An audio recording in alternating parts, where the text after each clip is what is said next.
जरा सोचिए, तीन बड़ी बड़ी ताकतें पूरे 100 साल तक सिर्फ एक शहर को पाने के लिए लड़ती रहीं।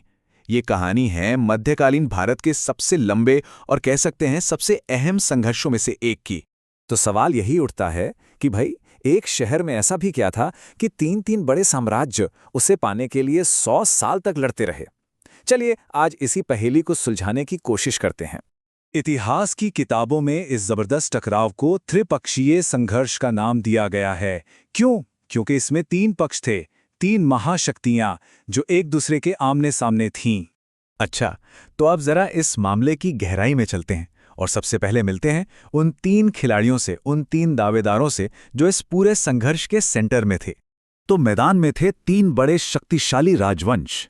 पश्चिम से थे गुर्जर प्रतिहार, पूरब से बंगाल के पाल और दक्षिण में दक्कन से थे राष्ट्रकूट।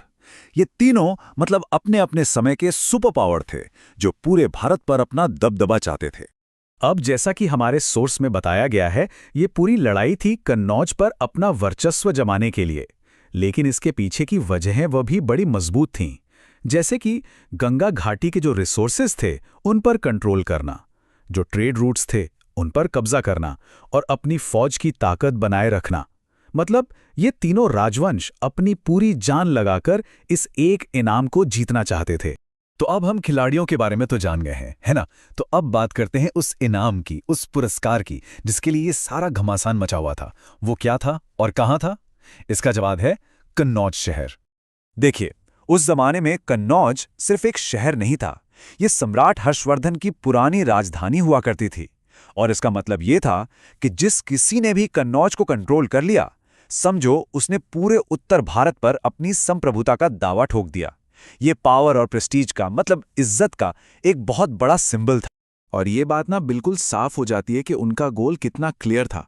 सोर्स के मुताबिक उनका सबसे पहला मकसद था कन्नौज पर वर्चस्व हासिल करना। ये सिर्फ एक मिलिट्री टारगेट नहीं था, बल्कि एक तरह की पॉलिटिकल अनाउंसमेंट थी। लेकिन सवाल यह है कि क्या ये पूरी लड़ाई सिर्फ एक सिंबल के लिए थी? बिल्कुल नहीं। कन्नौज पर कंट्रोल के पीछे और भी ज्यादा गहरे और कह सकते हैं प्रैक्टिकल कारण छुपे हुए थे।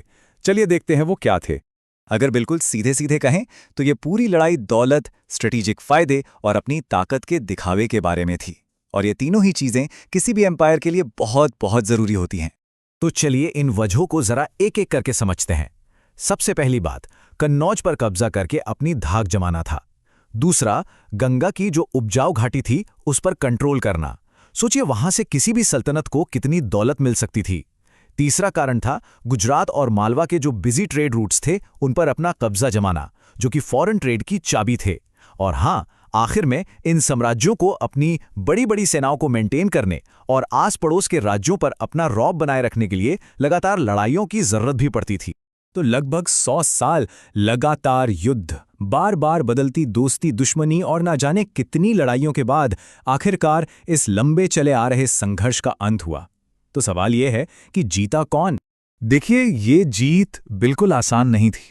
100 साल चले इस युद्ध में कन्नौज न जाने कितनी बार एक हाथ से दूसरे हाथ में गया। कभी पालों ने कब्जा किया तो कभी राष्ट्रकूटों ने। उस शहर ने अनगिनत घेराबंदियां झेलीं, लड़ाइयां देखीं, लेकिन आखिर में जीत सिर्फ एक ही राजवंश की हुई और वो विजेता थे गुर्जर प्रतिहार। उनके राजा नागभट्ट द्वितीय ने कन्नौज पर फाइनल कब्जा किया और उसे अपने विशाल साम्राज्य की नई राजधानी भी बना दिया। और ये जीत कितनी बड़ी थी, इसका अंदाजा बस इसी बात से लगाया जा सकता है कि कन्नौज में बना गुर्जर प्रतिहार साम्राज्य लगभग 200 सालों तक चला। ये दिखाता है कि उस संघर्ष का नतीजा कितना टिकाऊ था।